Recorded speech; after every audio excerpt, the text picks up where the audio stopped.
อืม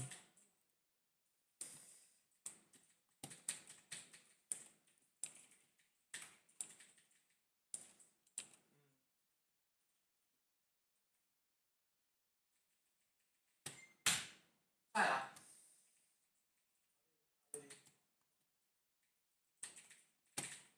เป็นไอเทมของที่ก็จริงแต่คือ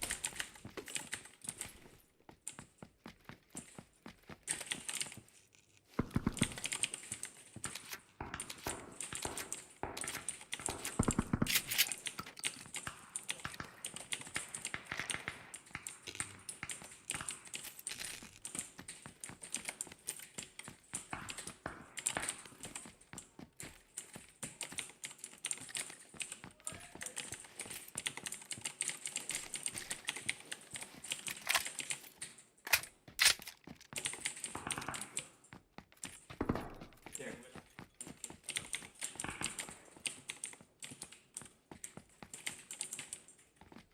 เดิน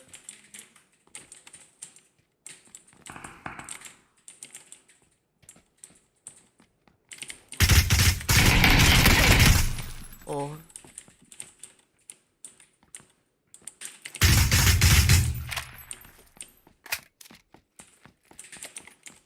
ไม่แน่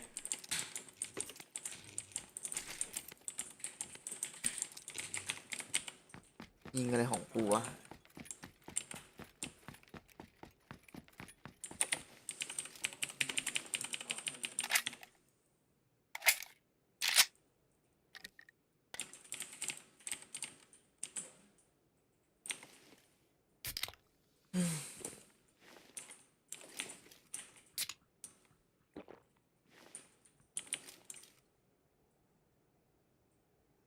กล้วย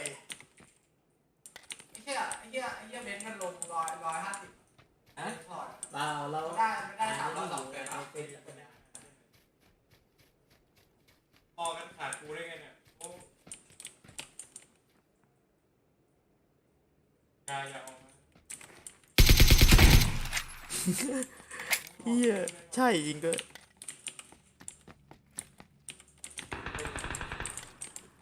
เอ้าโหมีแค่ลูกซอง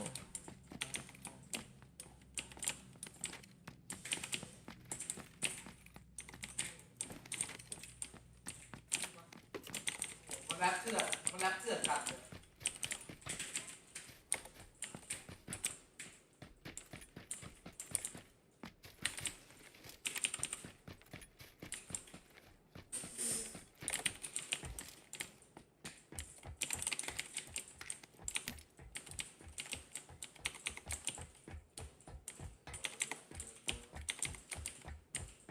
อืม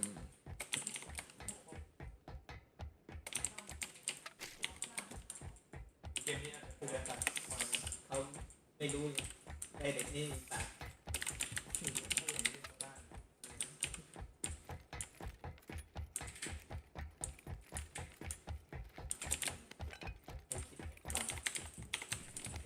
ดเผ็ดขอคิดเผ็ดแล้วก็จริงที่แบบ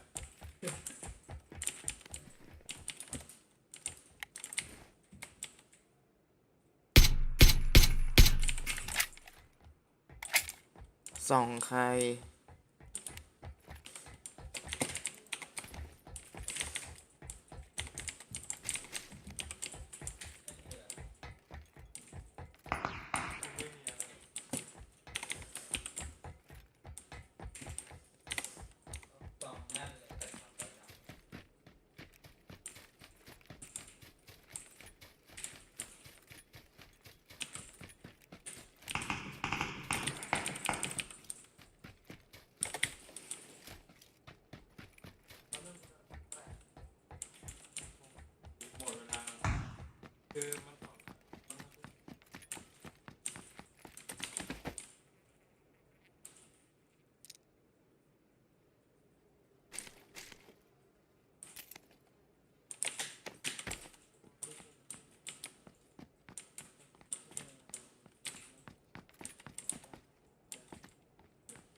ได้ทอยแตกเลยครับ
มันมีน้ำอะไรด้วย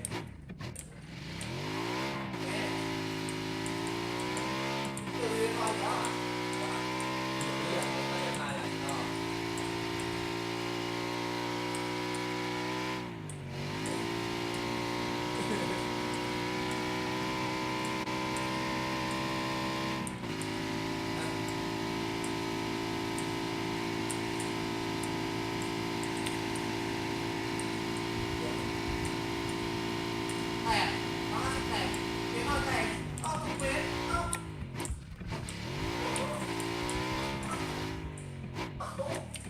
150ไร่ลุง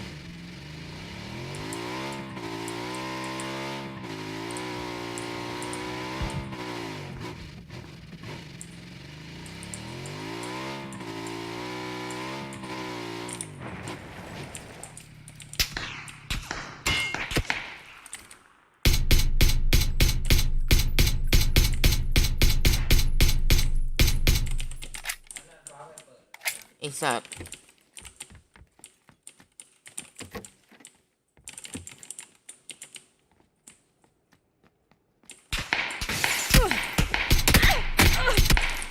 เฮ้ยยอมเนี่ย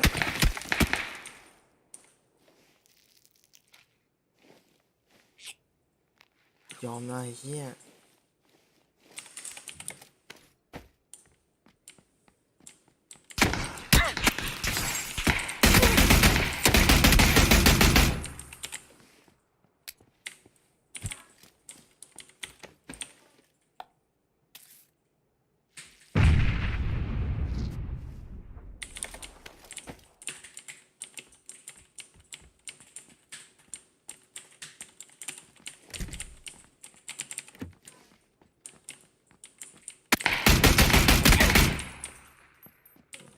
กูยอมไอสัตว์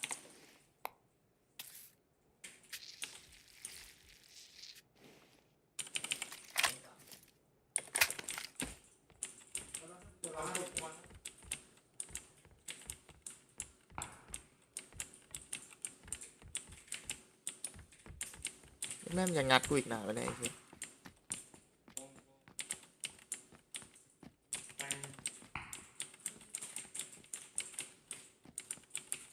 ตายเลยไอสัตว์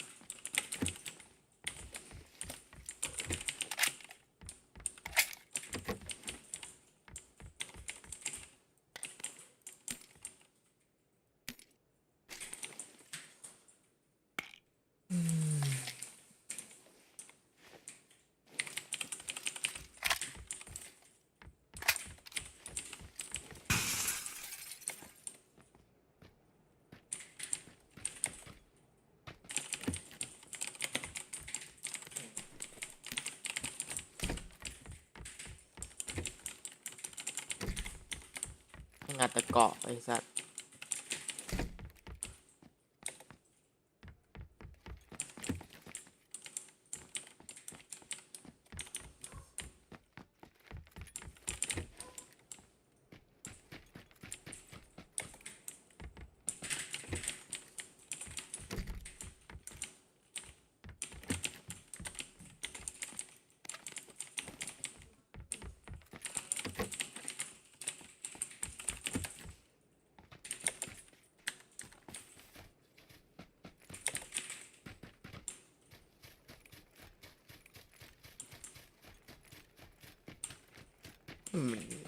จังไอ้เหี้ยเงียบๆนี้โดนยิงสะดุ้งอะเนี่ย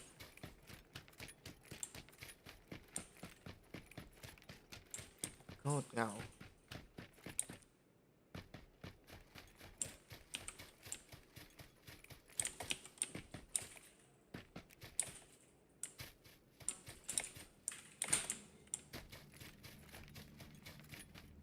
อุ้ยตายกลางดงเฮียนี่อีก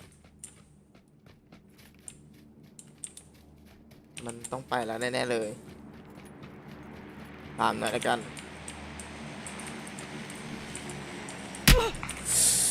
สะดุ้งเลยสัตว์โดนด้วยนะไอ้เฮียเห็นไหมอีกนั้นจะตายแล้ว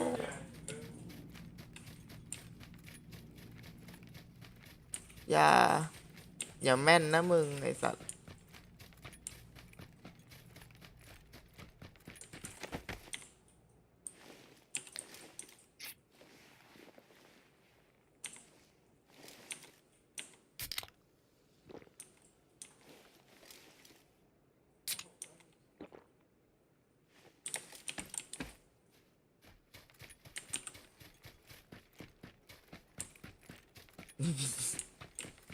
ไม่มีเฮียเลยเลยไอ้สัตว์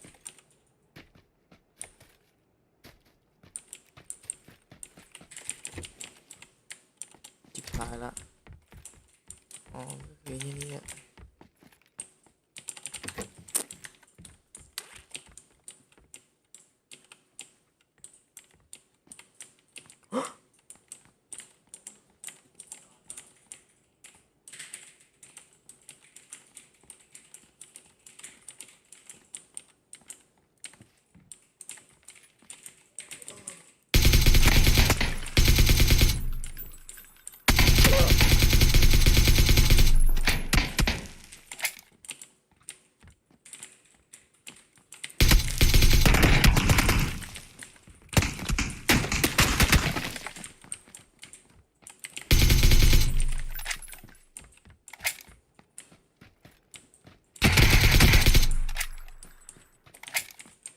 กูขอโดนด้วยดิ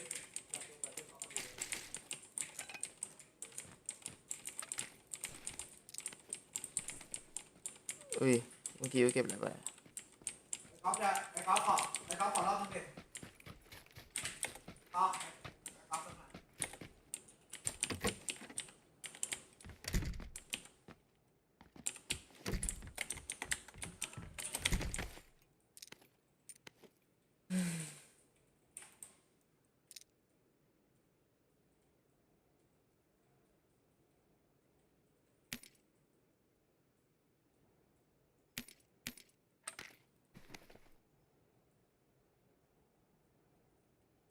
จับได้เหรอเอา300มา ใช่เหรอ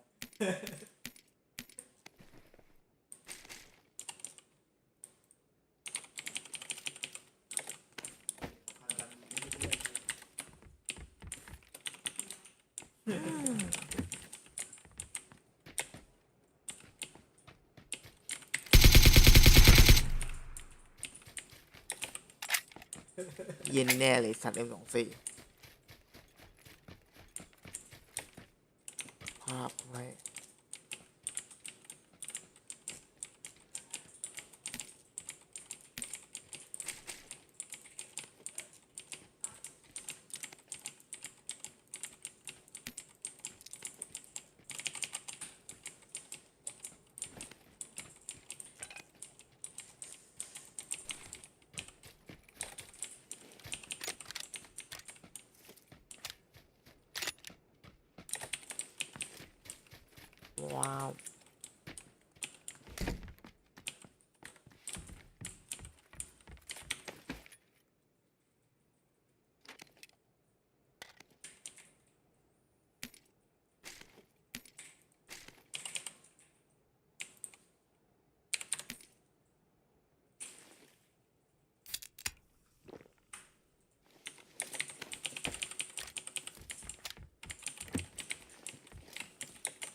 แม่ลองจัด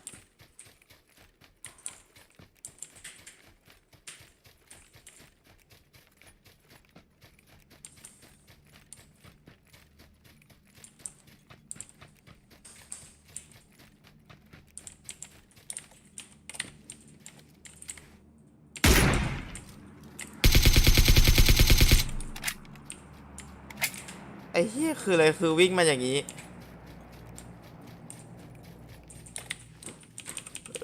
วิ่งมาอย่างนี้นี่คืออะไรเนี่ย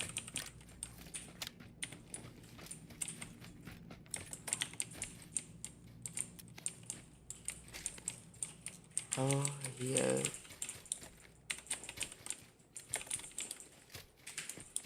สัตว์วิ่งหน้าเอียงมาเลยเหี้ย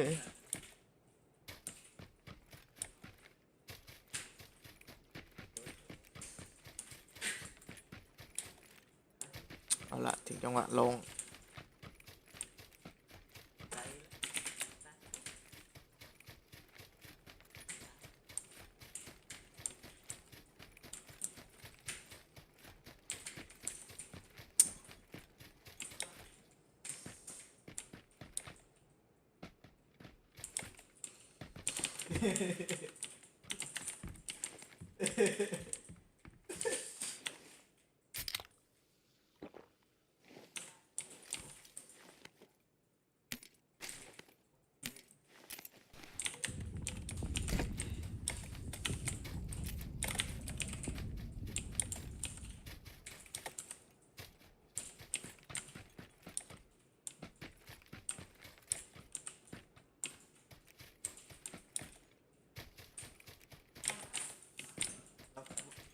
ที่สิบต้องไปดูแอนแมนแล้ว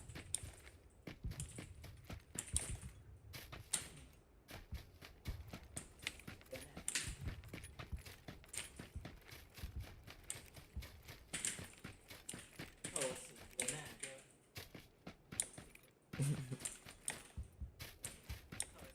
ไม่เป็นไร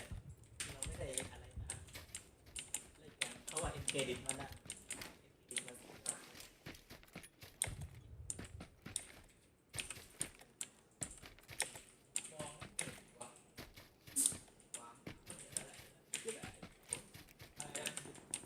งานก็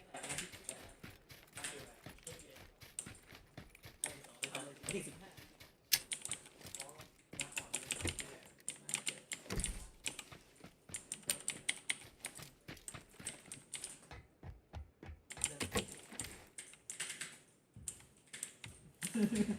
นั่นไง ไม่ได้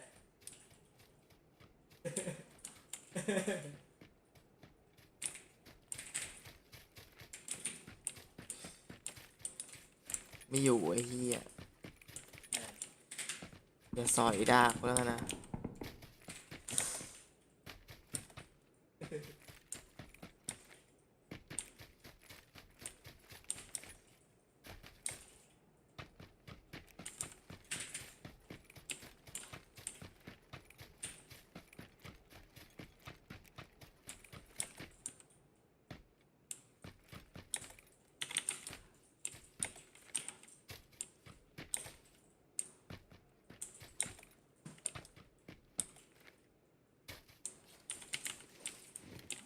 อืม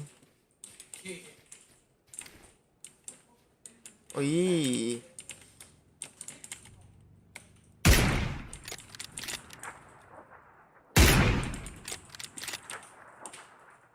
นัดเดียว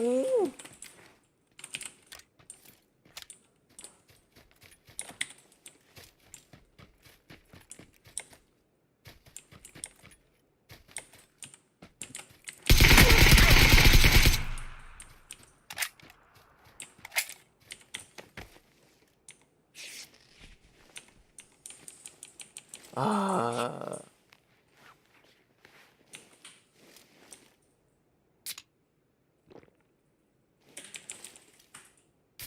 สวัสดหน้าหลบกระสุนได้ไหมเนี่ยไอ้เหี้ย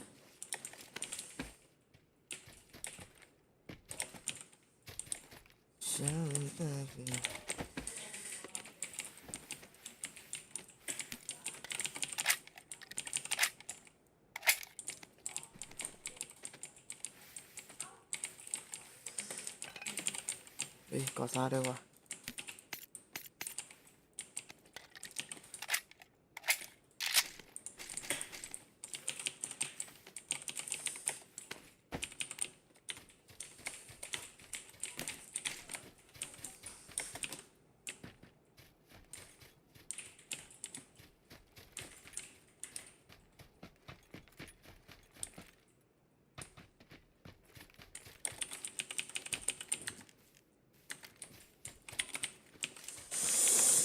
แอร์ดรอป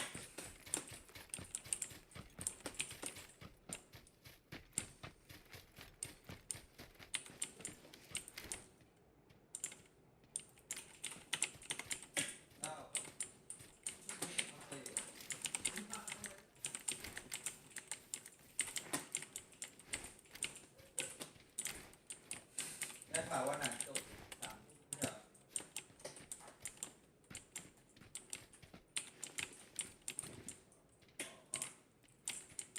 ไอ้เหี้ย2 นัดน่าจะตาย แต่ว่าไม่ได้ยิงอัดตัว ยิงอัดไข่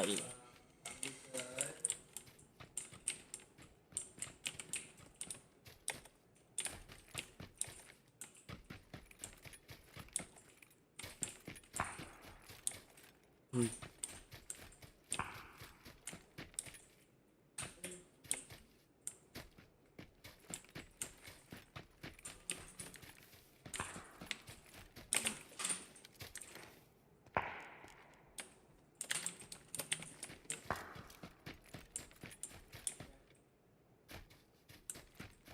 อืม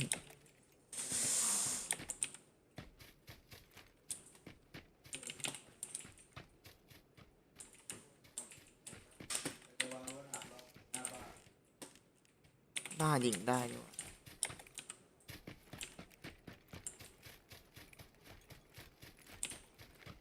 ครับ โอเค ครับครับ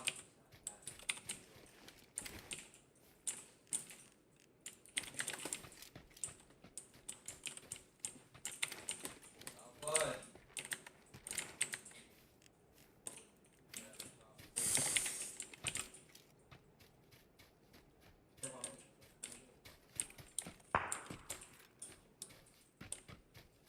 เจอ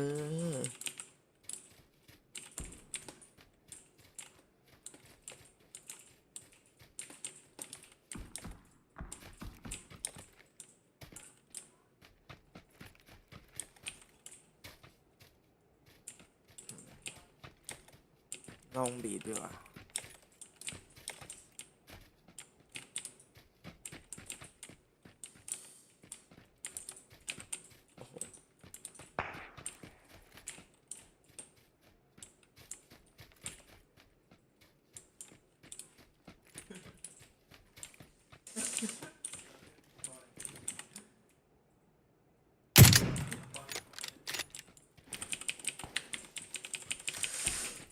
ไม่มีกำลังใจที่ไหน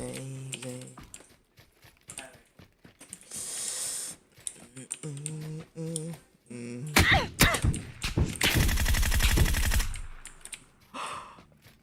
เดี๋ยวเดี๋ยวเดี๋ยวเดี๋ยวเดี๋ยวเดี๋ยว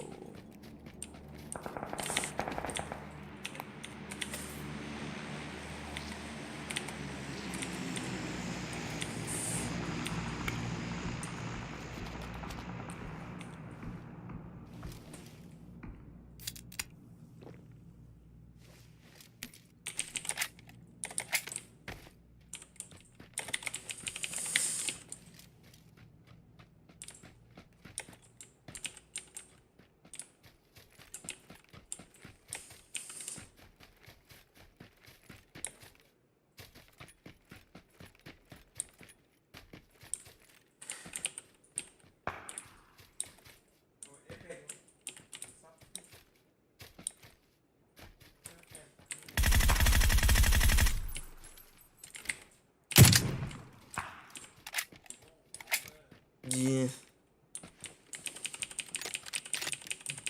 เยี่ย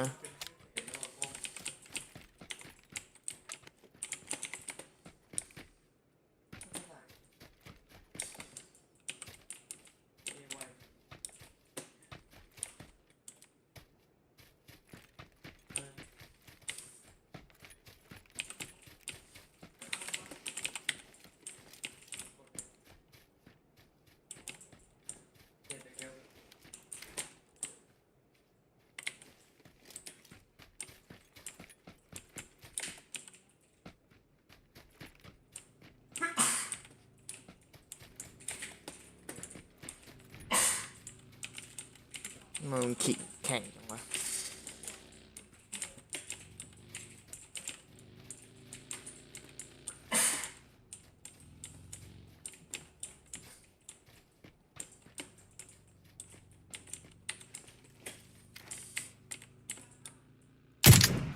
พี่เลนจัดไอสัตว์เอดับด้วยเอดับกูจะสู้ทำไมอ่ะ ว่าแล้ว เฮีย ก็คนโอ้โห เอดับแล้วกูจะสู้ทำไมอ่ะจ้าเอเฮียไม่เอาไอสัตว์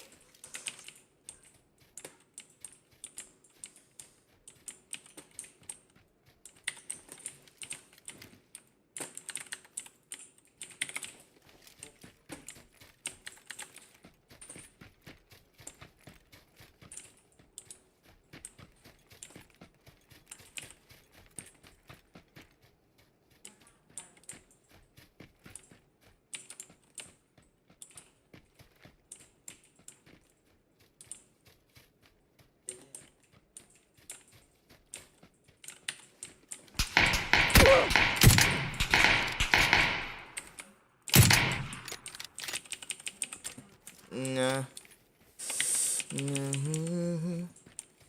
เฮียรู้จุดละ2 ตัวฮะ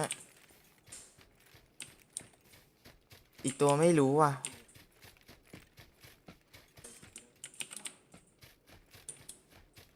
เฮ้ยเฮียอีกตัวอยู่แถวนี้แน่เลย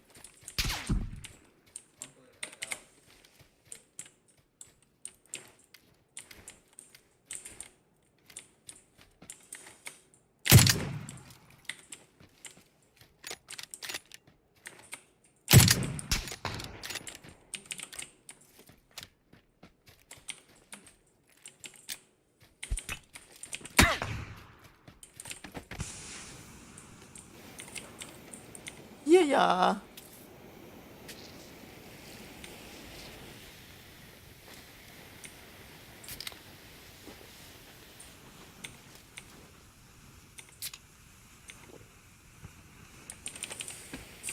เฮียตัวนัดเดียวตัวแตกเลยเนี่ย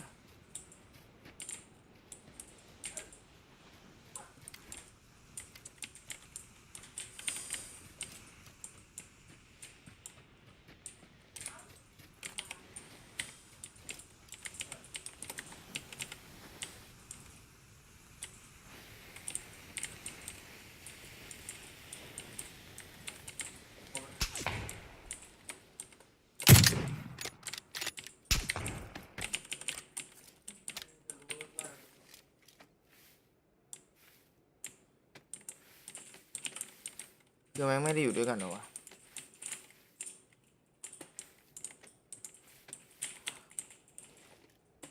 อ้าวศพใครวะเนี่ย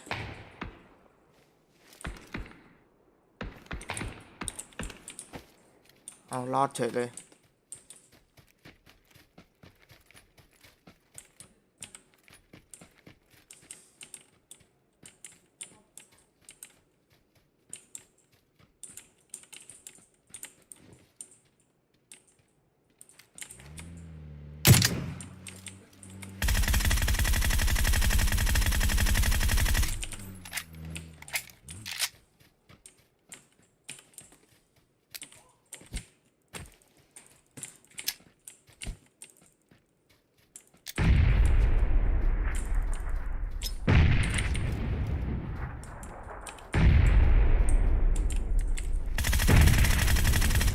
เอา